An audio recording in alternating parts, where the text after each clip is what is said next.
Zonja e zotërinj deputet, nderuar qytetarë shqiptarë që na ndiqni, Kuvendi i Shqipërisë ka miratuar nga viti 1991 deri në vitin 2025 9 rezoluta e 11 deklarata sa i përket gjithçka ka ndodhur në Kosovë nga 91-shi e deri në 2025. Po shikoja me kuriozitet rezolutën e miratuar në vitin 1991. E miratuar me konsensus plot nga deputetët e asaj legislature.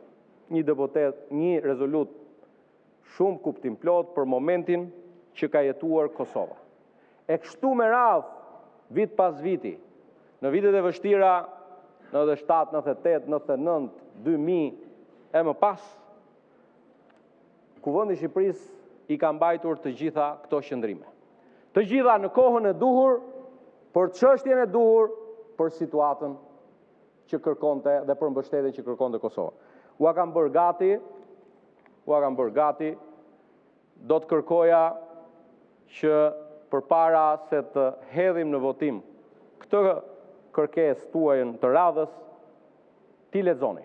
E nuk do të harxoj as një sekond nga koha e vyer e kuvendit për këtë çështje, për cilën nuk kemi dhënë përgjigje shpesh, por po kaloj tek diçka që është emergjente, që ndërlidhet padyshim edhe me çështjen për cilën po flasim.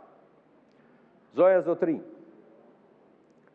asgjë që vjen nga Sali Berisha e kur lidhet me Kosovën, nuk ka ardhur dhe nuk ka për të ardhur kur ndonjëherë për mirë. Vendimi juaj i Partisë Demokratike i bërë publik dje për të bojkotuar protestën e nesërme mbar kombëtare në mbështetje të UÇK-s dhe komandantëve të saj është thjesht konfirmimi i qëndrimeve dhe i veprimeve kundër interesit Kosovës. Me që thatë se nuk doni të jeni për krah nesh.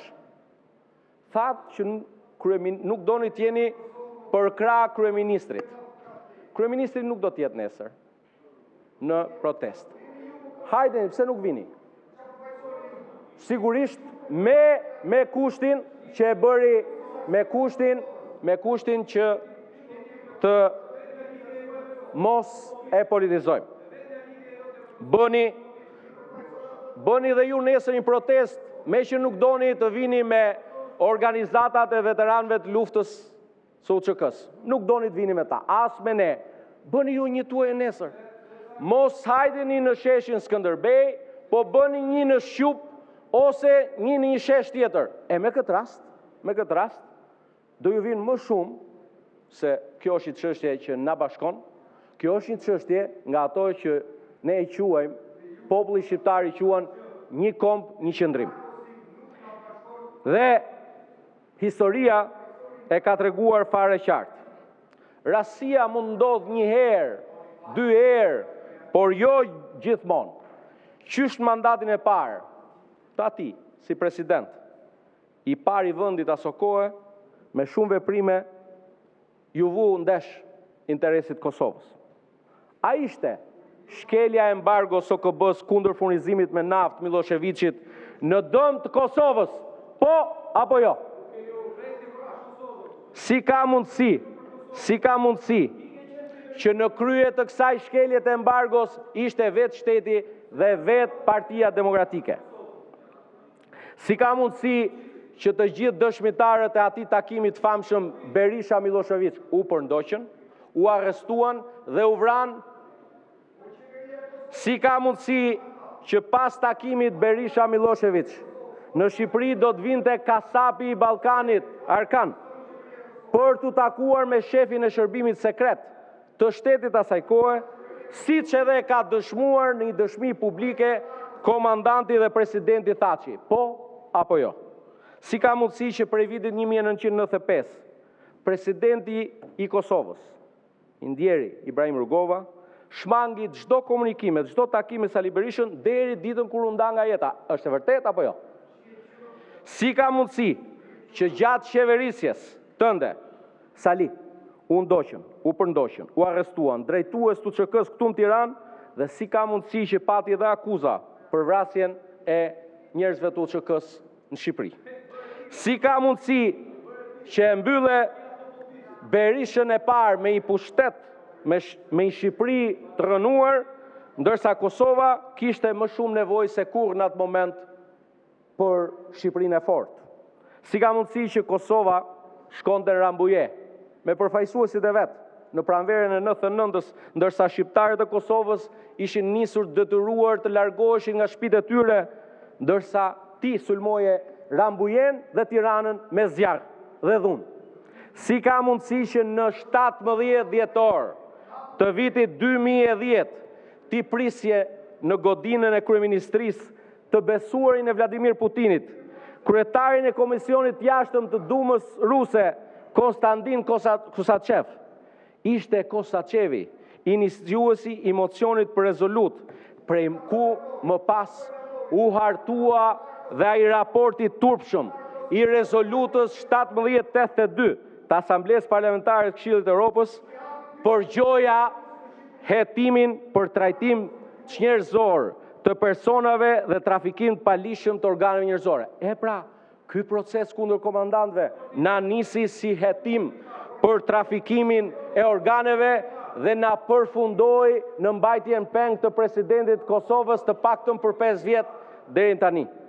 Si ka mundësi që vetëm 37 ditë pas takimit në zyrën e tij me këtë Kosaçevin e famshëm, u miratua në Asamblenë Parlamentare të Këshillit të Evropës ajo rezolutë e turpshme, mbi bazën e të cilës filloi ky proces i turpshëm kundër komandantëve të QK-s.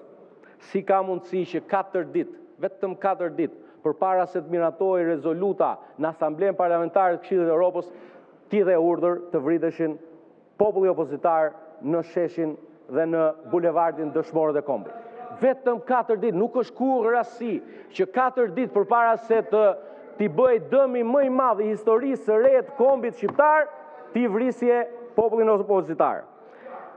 Dhe si ka mundësi që gjithmonë je përfshirë në sulme personale t'ulta kundër komandantit dhe presidentit Thaçi. Si ka mundësi që nuk e ke nxjerrë kurrë nga goja një fjalë për komandantët, të cilën mbahen prej 5 vitesh peng në burgun e Hagës. Kjo ishte një kronologji 30 vjeçare. E për t'ja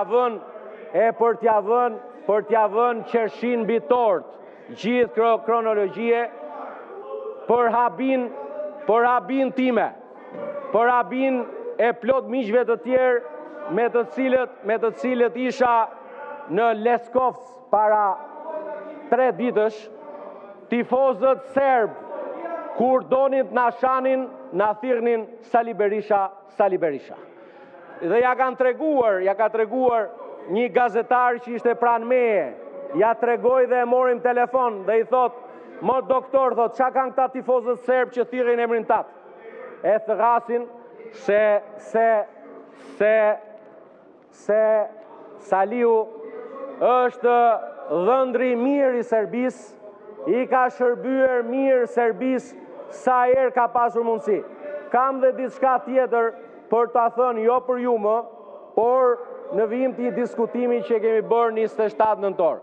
Prandaj, për procedurën që ka marrë fjalën zoti kryetari i Kuvendit, për të mos i vazhduar të shkretët, të vazhdojnë të binden urdhrave të një personi i cili çështjen me Kosovën e ka personale, për shkak edhe të krushqisë që ka me Serbinë, propozoj që kjo kërkesë të votohet në fund pasi të njihen me 9 rezolutat dhe 11 deklaratat e 35 vite me radhë. Shpëtoni veten nga ai dhe shpëtoni shpirtrin për hir të Shqipërisë dhe të atë dashurisë. Faleminderit.